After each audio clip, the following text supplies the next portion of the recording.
líderes do G20, formado pelos ministros de Finanças e chefes dos bancos centrais das 19 maiores economias do mundo e a União Europeia, afirmaram que farão esforços para criar condições favoráveis à mobilização de recursos e mecanismos financeiros inovadores, como investimentos de impacto para um crescimento inclusivo e sustentável.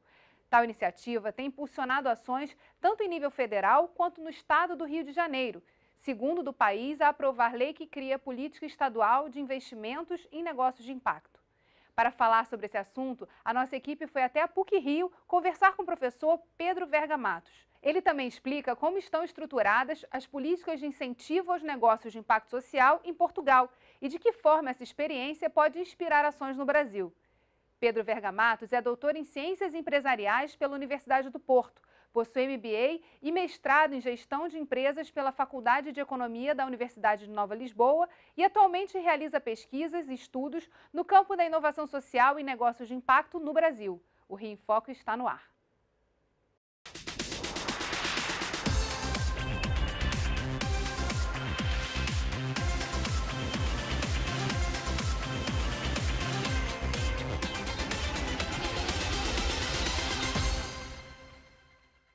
O intercâmbio com outros países contribui para o desenvolvimento dos negócios de impacto no Brasil. Na entrevista a seguir, a professora do Departamento de Administração e Gestão da PUC-Rio, Ruth Mello, explica de que forma isso é possível e como podemos aproveitar a visita do professor Pedro Verga Matos na universidade para ampliarmos essas experiências. Vamos conferir.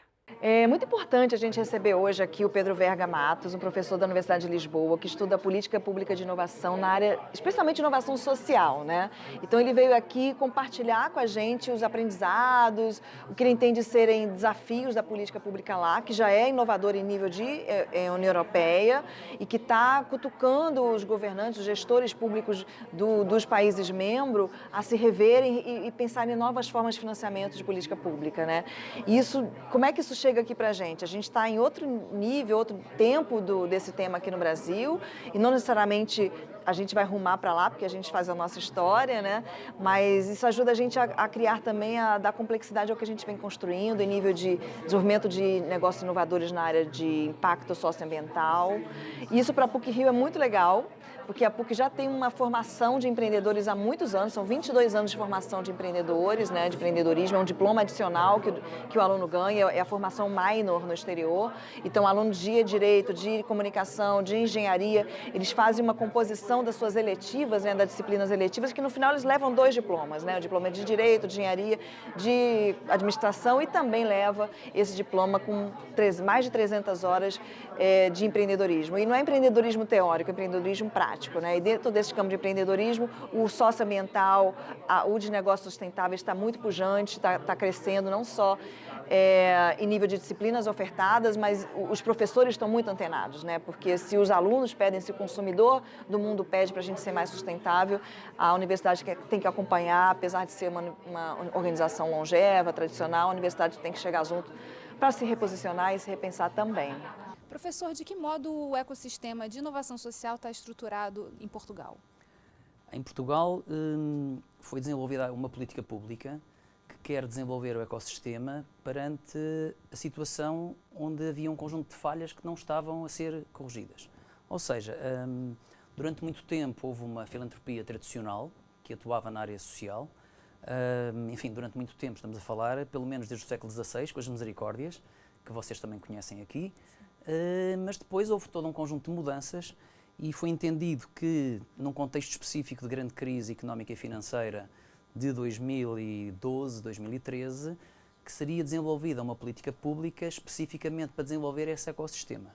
Ou seja, de forma inovadora dentro da União Europeia, foram colocados fundos do governo português e da União Europeia para desenvolver o ecossistema numa lógica de desenvolvimento sustentado e nas diferentes etapas, ou seja, primeiro apoiar as organizações a se capacitarem, a criarem know-how nas diferentes áreas funcionais das organizações do terceiro setor, depois apoiar a filantropia envolvendo fundos privados tradicionais e fundos públicos.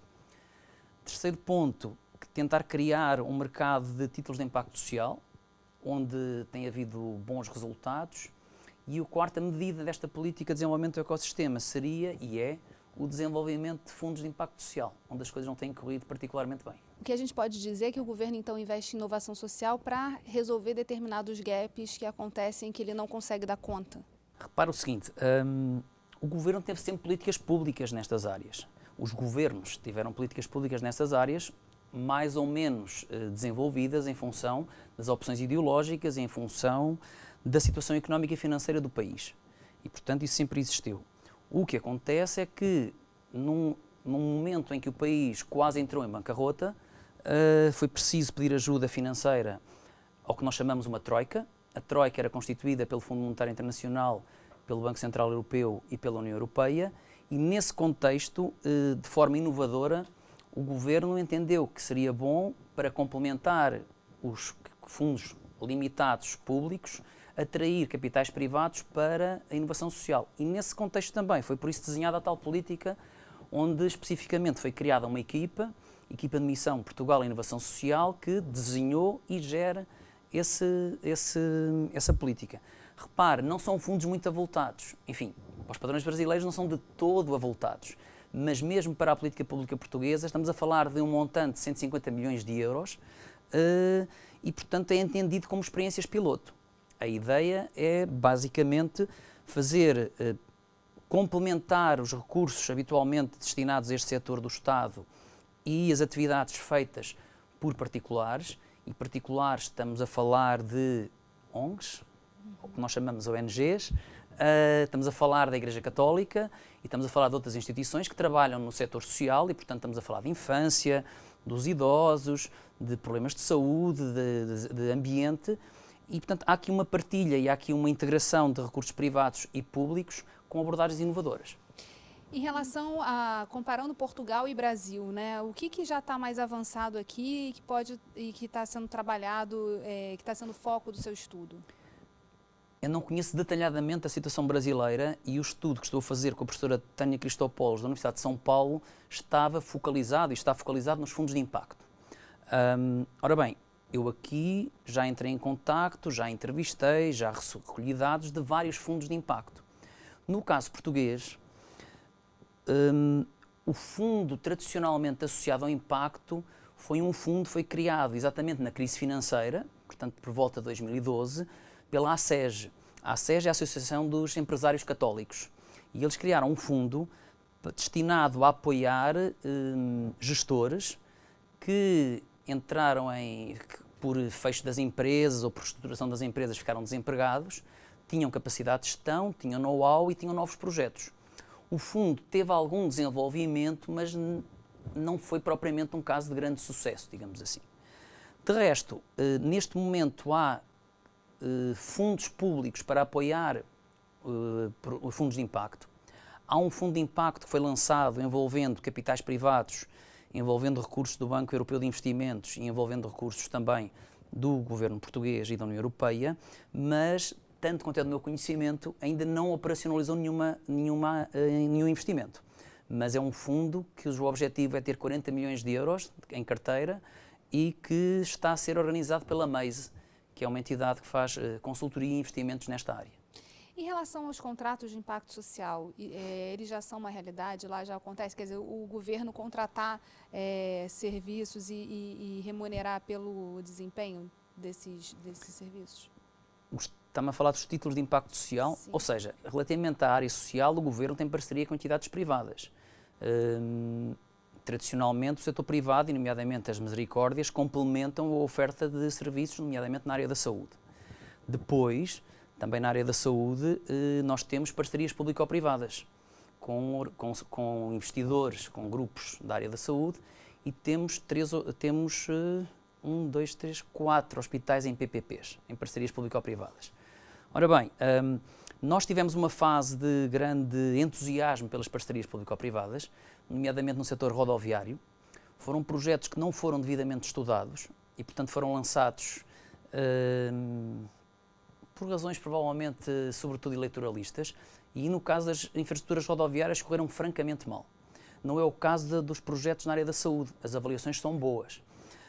O que acontece é que, de facto, há opções não apenas técnicas, mas também ideológicas que podem favorecer ou não o desenvolvimento das parcerias público-privadas.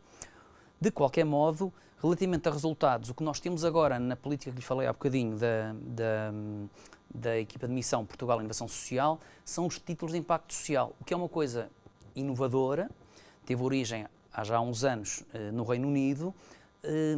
Alguns de nós têm bastante entusiasmo pelo modelo, mas para sermos objetivos, há cerca de 180 operações no mundo todo, que não é assim muito. De qualquer modo, em Portugal nós tivemos uma experiência piloto na Câmara Municipal de Lisboa, na área do ensino, uma pequenina experiência, e depois temos neste momento 8 projetos com estas características aprovados e 5 já em funcionamento.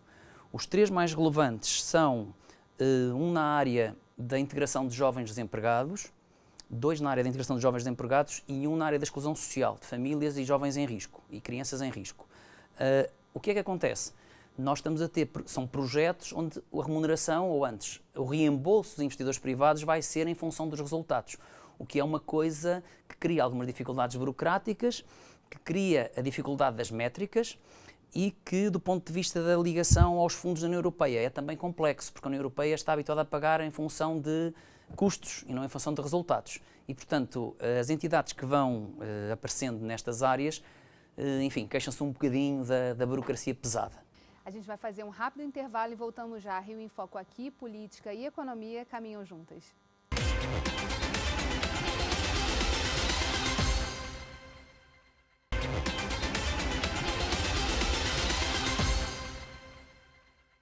O Rio em Foco está de volta com o professor Pedro Verga Matos em entrevista realizada na PUC-Rio.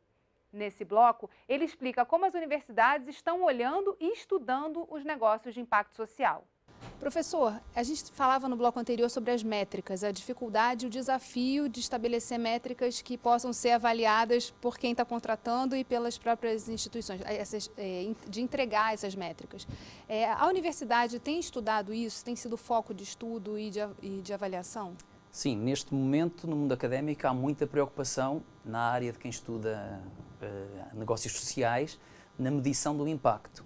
Repare, tradicionalmente a filantropia não se preocupava com o impacto, ou seja, as empresas ou os particulares sentiam-se satisfeitos em doar. E no caso português havia uma tradição grande de doações e de investidores que dão donativos, até porque são fiscalmente dedutíveis e, portanto, há uma grande concentração dos donativos que são feitos pelas empresas para a área social.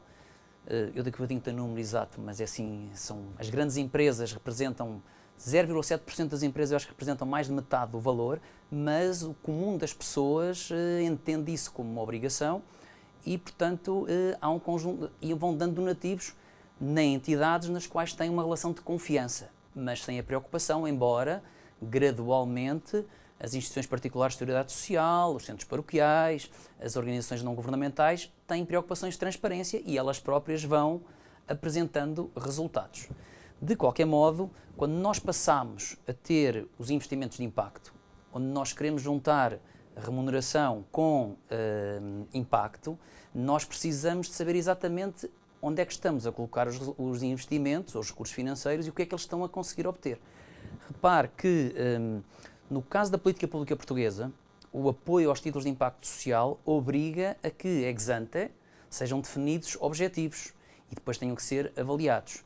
O que é que isto significa? Que nós estamos a falar de projetos que são inovadores na área do desemprego, da exclusão social, da saúde, da velhice, onde nós vamos fazer intervenções, temos um objetivo e temos depois um grupo de controle, ou se quiser, temos os resultados habituais da política pública tradicional com os quais vamos comparar.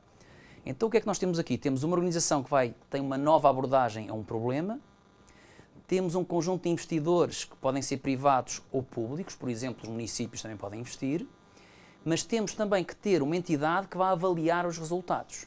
E, portanto, temos que ter uma entidade pública que define os resultados e temos que ter um auditor que seja independente e que seja qualificado para medir esses mesmos resultados, tal como numa empresa, digamos assim.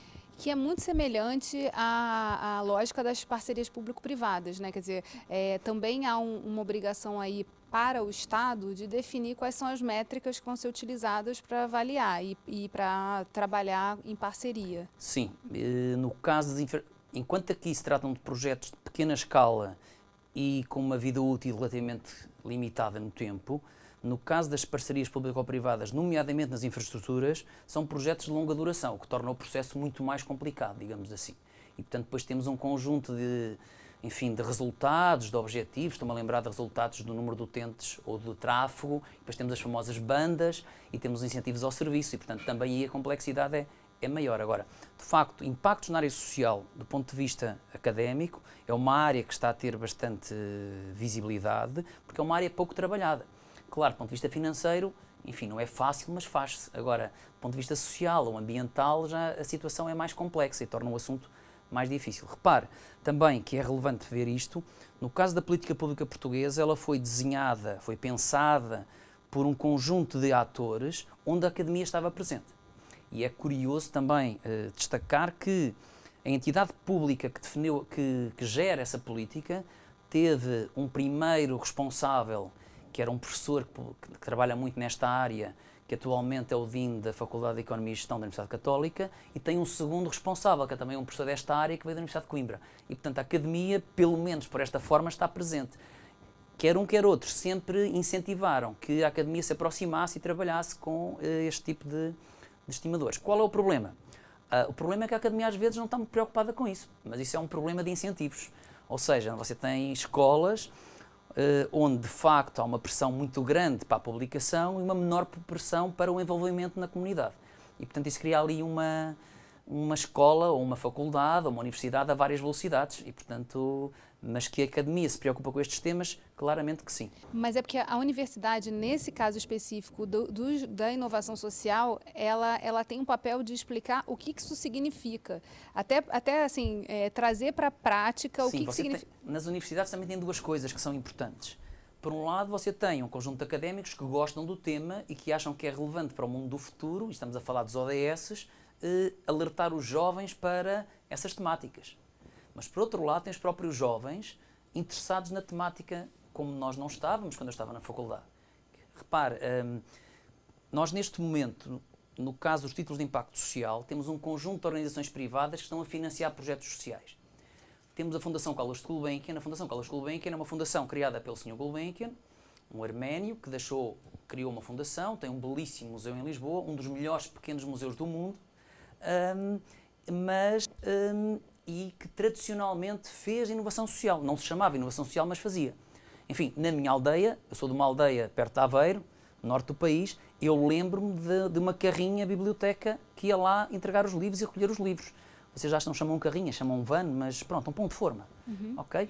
Ia lá a biblioteca itinerante da Gulbenkian. A Gulbenkian teve sempre na área social. No tempo do regime totalitário, a Gulbenkian desenvolveu bolsas de estudo para portugueses irem estudar para o exterior. Agora, o que também tem agora, além da Gulbenkian, é um outro conjunto de investidores. E no trabalho que eu fiz com a professora Tânia Cristópolos, da Universidade de São Paulo, nós entrevistámos boa parte do ecossistema em Portugal. E entrevistámos alguns desses investidores. Eu estou-me a lembrar de uma entrevista que fizemos à Deloitte, onde a Deloitte, o partner me disse, olha, eu tenho uma média de idade nesta empresa de 27 anos. Eu não lhe digo a média de idade da minha faculdade porque ia ser um choque, não é? E os meus trabalhadores exigem que eu vá investir na área social. Depois entrevistámos um gestor de um banco privado que me disse exatamente o mesmo.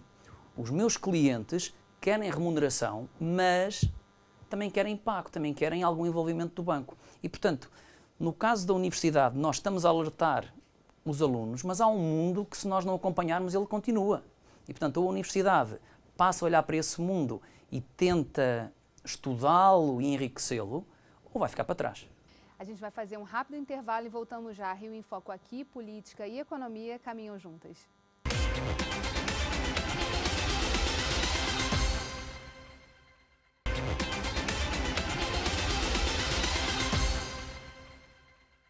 Os negócios de impacto social vieram para ficar ou estão na moda? Para responder a esse desafio, o professor Pedro Verga Matos explica que os órgãos e instituições que estão à frente desse tema precisam garantir que empresas que se consideram responsáveis ambientalmente estejam, de fato, colocando em prática atividades sustentáveis.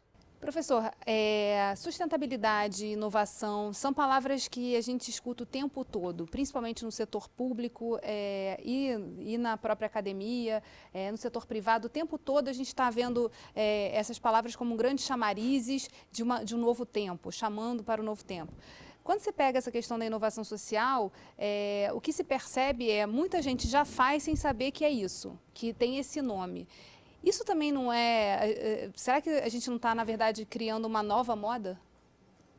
É uma excelente pergunta, até porque eu já cá estava quando foi a crise no final do século passado. Ou seja, quando se começou a perceber que os sistemas tradicionais de controle das empresas não funcionavam. E, portanto, quando havia promiscuidade entre os gestores e as auditoras, quando os mercados de capitais tinham sistemas de acompanhamento dos resultados e das contas inadequados, etc. Ou seja, a Enron faliu e a partir daí a Parmalat e uma série de empresas e nós em todos os países tivemos os nossos problemas de corporate governance ou de governança, como vocês aqui dizem. Ora bem, na altura, a palavra-chave passou a ser governança e foi entendimento de que nós iríamos ter os problemas resolvidos. Repare que em 2008 nós voltámos a ter o mesmo filme com Lehman Brothers e, portanto, mas durante um tempo o politicamente correto dizia que os modelos de corporate governance iam resolver as assimetrias de interesses entre os gestores e os acionistas, que os investidores institucionais, sendo investidores profissionais, não iriam permitir desvarios da parte dos conselhos de administração, que a indexação de remunerações a resultados iria evitar excessos na manipulação das contas. Pensava-se que existia alguma racionalidade no sistema, mas a gente sabe que não era assim. E, de facto, o que aconteceu foi que os problemas continuaram, mas a palavra-chave na altura era governance. Inicialmente surgiram os códigos de bom governo das empresas, as empresas começaram a fazer o seu cumprimento numa regra de tick and boxing, cumpre, muitas vezes não cumpriam, porque há aqui uma diferença entre o cumprimento formal e o cumprimento efetivo. Eu conheço os casos portugueses, infelizmente como académico e infelizmente como contribuinte, porque eu ainda estou a pagar os disparates e as falências do Banco Espírito Santo e da Portugal Telecom e de algumas situações onde, como o sistema judicial português demora muito a julgar, os gestores e os responsáveis continuam a andar na rua como se nada acontecesse. Ora bem, neste momento as palavras da moda são mesmo sustentabilidade e inovação. É importante que o tema não seja apenas tema de moda e para isso é preciso que haja instituições que acompanhem adequadamente e que assegurem que quando as empresas pegam no tema, quando as empresas se envolvem na sua responsabilidade social, não é apenas por uma questão de visibilidade e não é apenas por uma questão de lavagem de imagem. Claro que a lavagem de imagem dá jeito, mas é importante o controle efetivo do seu cumprimento e da realidade, porque, objetivamente, também, sendo um tema de moda, há um bloco de pessoas que acompanham a moda e, portanto, cabe-nos a nós, se acreditamos efetivamente que os objetivos de desenvolvimento sustentável são para cumprir e que é preciso reestruturar a forma de funcionamento das empresas, eu estou-me a lembrar, por exemplo, das empresas B, então, se é mesmo para cumprir, cabe-nos a nós obrigar a que as empresas cumpram e elas próprias percebam isso e não deixar que o tema seja capturado pelos do costume. Em relação à perspectiva dos jovens que estão na universidade, né, e que já chegaram com uma outra visão, com muito mais preocupação a respeito dessa questão do impacto, da responsabilidade que eles têm e do propósito, né, do estar fazendo por algum motivo. Na sua percepção, isso também acaba alimentando, né, e demandando dos professores que eles mergulhem nesse tema?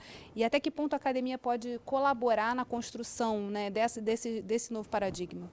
Ora bem, minha experiência é em Lisboa, enfim, posso também dizer-lhe da minha experiência em Luanda, ou em Maputo, ou no Uambo, em Angola e em Moçambique, onde eu colaboro em projetos de cooperação e vou lá com alguma regularidade. Mas em Lisboa, no caso específico da Universidade de Lisboa e do ISEG, de facto, nós temos alunos que são bastante participativos e exigentes. E por tradição de escola, nós temos uma grande diversidade de professores. Ou seja, uma escola que assume a diversidade de abordagens científicas aos temas e isso faz com que eles sejam expostos a um conjunto de alternativas. Agora, eu trabalho em programas de mestrado na área da contabilidade e finanças e tenho alunos com formação muito diversa. Eu tenho alunos que vêm com a formação de primeiro ciclo. Nós, na Europa, temos o programa o Bolonha, o que significa que o primeiro grau tem 3 anos e o segundo grau tem mais 2, que é o mestrado. Eu tenho pessoas que estão a fazer mestrado em administração, que o primeiro grau é de enfermagem, ou que o primeiro grau é de teologia, ou que o primeiro grau é de engenharia. Ora bem, generalizadamente eles têm uma maior preocupação com o ambiente e com a comunidade. E isso é exigente para nós, a não ser que nós já lá estejamos naturalmente, não é? Porque, de facto, não estamos a dar, não podemos estar, nem estamos, nem queremos, por sinal, estar a dar o que estávamos a dar há uns anos, onde se resumia à eficiência. Isto é muito mais do que eficiência. Ou, se quiser, é uma eficiência efetiva, eficiência de longo prazo e não de curto prazo.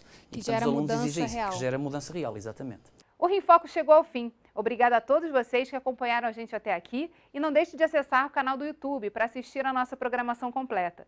E também escuta a gente no podcast. É só procurar por Quero Discutir no Meu Estado nas principais plataformas de streaming, Deezer ou Spotify.